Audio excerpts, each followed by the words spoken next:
ઉંચાપાન પીએચસીમાં જિલ્લા આરોગ્ય શાખા દ્વારા રક્તદાન શિબિર યોજાઈ।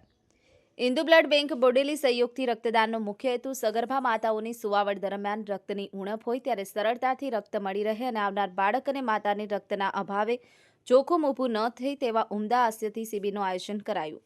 આજરોજ તાલુકા હેલ્થ ઓફિસ બોડેલી દ્વારા આયોજિત પીએચસી ઉંચાપન ખાતે પંચાયત ઓફિસના પટાંગણમાં સિકલ સેલ થેલેસેમિયા તથા સગર્ભા બહેનો ધાત્રી માતાઓની રક્ત મળી રહે તેવા ઉમદા આશય મુજબ મુખ્ય જિલ્લા આરોગ્ય અધિકારી ડોક્ટર ભારત ચૌહાણના માર્ગદર્શન હેઠળ તથા બોડેલી ઇન્ચાર્જ તાલુકા હેલ્થ ઓફિસર ડોક્ટર ભારતી ગુપ્તાના અધ્યક્ષસ્થાને ઇન્દુ બ્લડ બેંક બોડેલીના સહયોગથી રક્તદાન શિબિર માટે કેમ્પ આયોજિત કરેલ, જેમાં ગરીબ દર્દીઓ તેમજ જરૂરિયાતમંદ દર્દીઓને સરળતાથી લોહી મળી રહે તેવા એક ઉમદા આશયથી રક્તદાન શિબિર કેમ્પ કરેલ, જેમાં વિવિધ પ્રાથમિક આરોગ્ય કેન્દ્રના સ્ટાફ તથા રક્તદાતાઓએ રક્તદાન કરેલ હતું। કેમ્પ દરમિયાન ઇન્ચાર્જ તાલુકા આરોગ્ય અધિકારી ડોક્ટર ભારતી ગુપ્તા રક્તદાતાઓને રક્તદાન કરે તેના માટે જનતાને અપીલ કરી, જેથી કોઈપણ વ્યક્તિની લોહીના અભાવે મૃત્યુ ન થાય અને ઉપસ્થિત તમામને રક્તદાન કરવા માટે અપીલ કરી હતી।